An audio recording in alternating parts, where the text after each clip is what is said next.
Well, good morning, TEDx.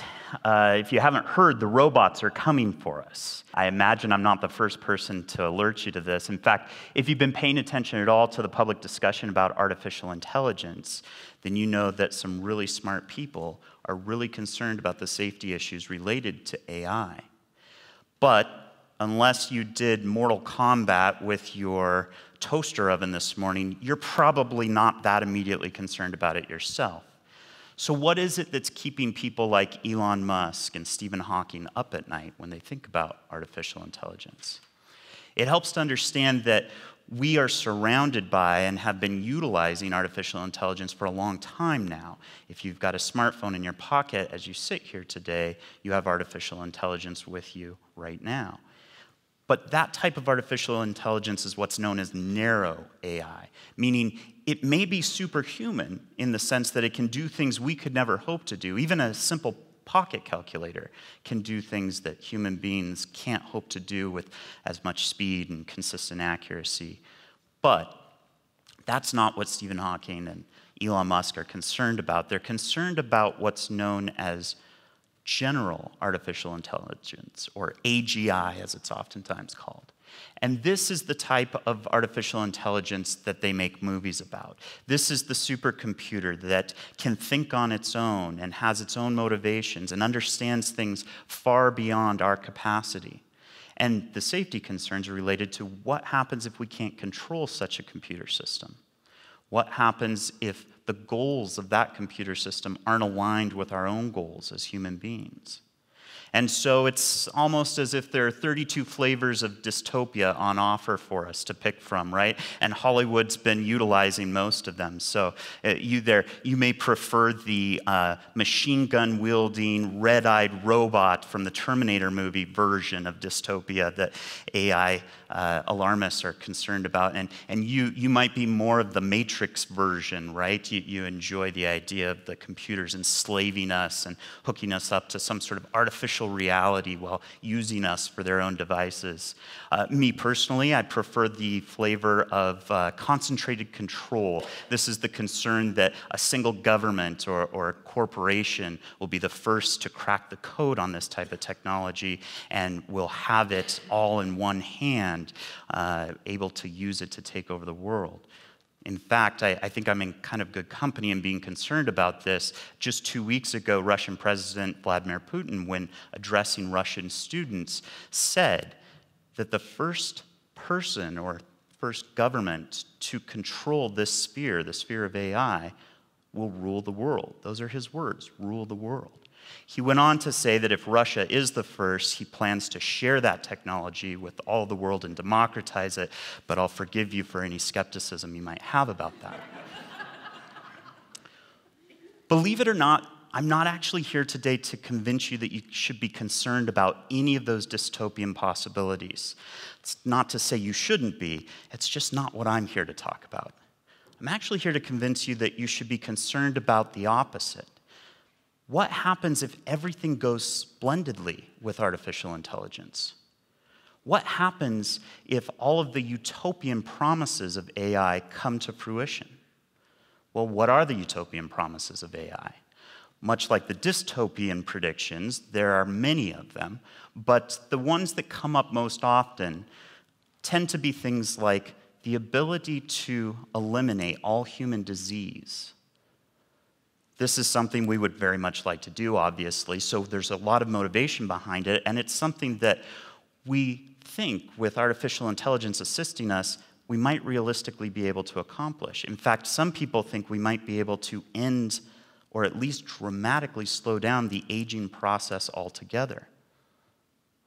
You might someday, or perhaps somebody that you're related to might someday, be able to decide to be 35 years old for 1,000 years.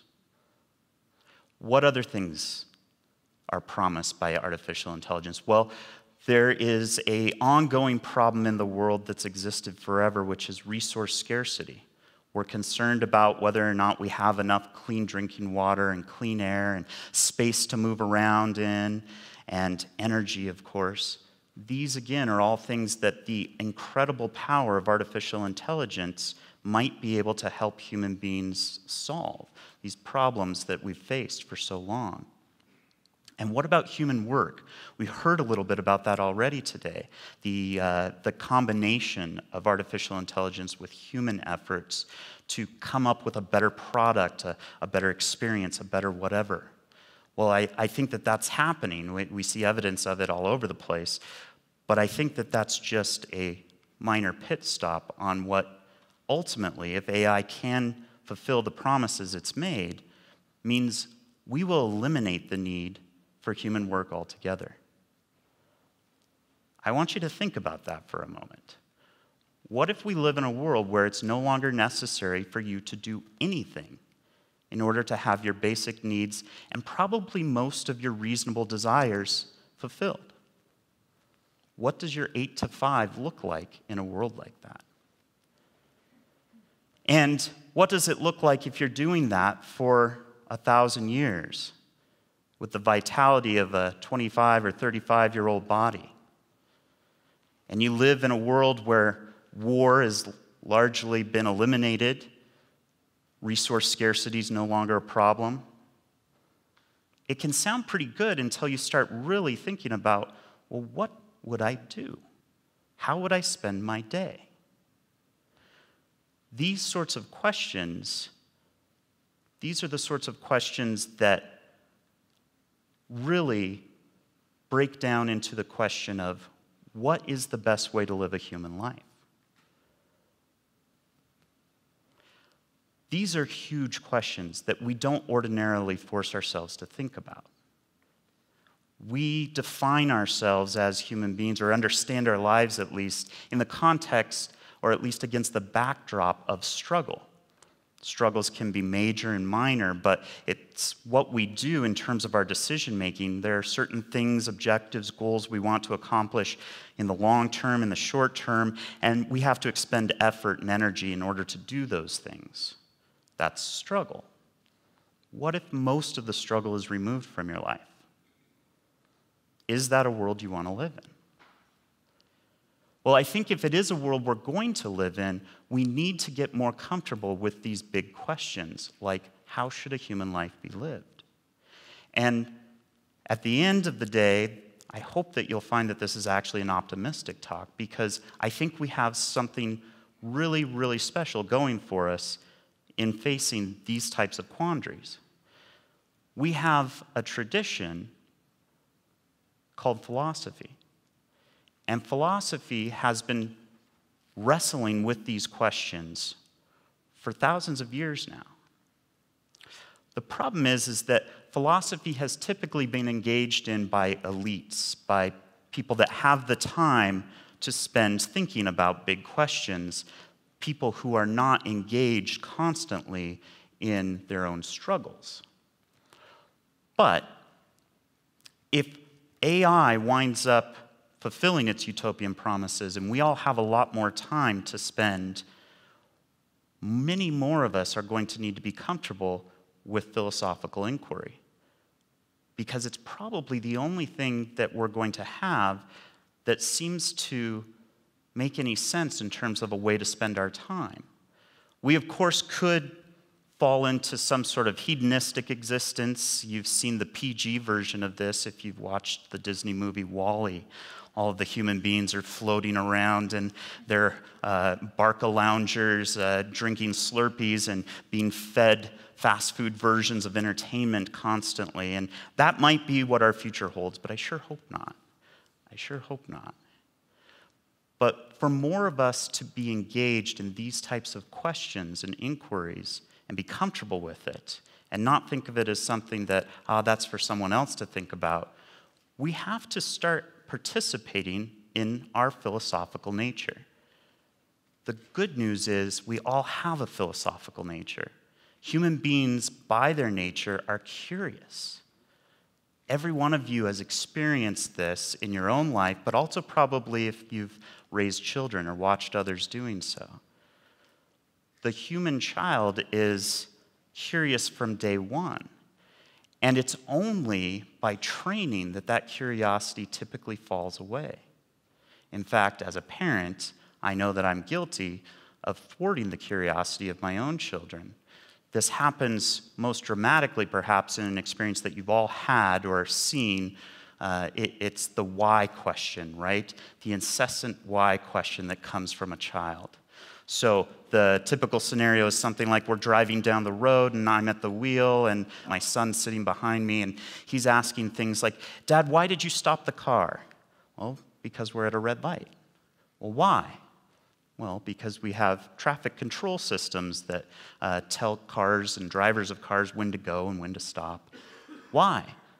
"Well, because, son, we don't want people to get in automobile accidents." "Why?" "Well, because we value human life and we want to avoid human suffering." "Why?" "Because that's the way it is." Unfortunately, that's the way it is usually where that type of inquiry chain ends. But that sends the wrong message to our children, doesn't it? It teaches them that those are the wrong questions. Instead, we tend to direct them to the "how do you do something" questions, or "how does this work?" The types of questions that the scientific method is incredibly good at helping us find answers to. And believe me, given the dystopian possibilities that artificial intelligence presents us with, we need people thinking in a scientific way about these problems. We need to continue to emphasize science, technology, engineering, and mathematics in our education systems. But what a cruel and funny irony it will be if we prepare a generation of people who are incredibly good at technology and thinking about these problems, but don't need to use that intellect because the computers that we've already created are so far advanced that the computer science prowess of our best human computer scientists, it would be about the equivalent of what we might think of a child's ability to manipulate computer systems. That's the difference between what AI might be able to do and what a human might be able to do. And so it will be strange if we create a world in which we are all prepared to talk and think about technology, but our technology doesn't need us to do any of that. Instead, perhaps, we should prepare not just for that world, but also for a world in which we need to be able to ask and think about big questions about what it means to be a human being and how we should live our lives. I think there are a lot of things we can do to prepare ourselves for this. All of the normal things come to mind. Talk to your politicians about it. They are woefully uninformed about these topics, despite many of us believing that these are the biggest issues we face in the next 50 years. And, of course, you can read. You can engage in philosophy yourself. You can turn to the internet, and the good news is most philosophical texts are available for free because they're so old. But we can do things for our children, too. We can do simple things. One of the things that I've done is created for my son a why journal. It looks just like this, and it's the journal in which we write down those why questions when we get to the point that either I or Wikipedia can't answer them for him any longer. It teaches him, I hope, that the question itself is important, and we shouldn't just ignore it or push it aside for something more practical. Instead, we should collect it and preserve it and return to it and continue to think about it. And maybe we'll find answers to some of those questions, and others we certainly won't find answers to. But that's not necessarily the point. The point is to make sure that he's comfortable with big questions. I would suggest that in order for us to survive our technological future, we need to embrace our philosophical nature. Thank you.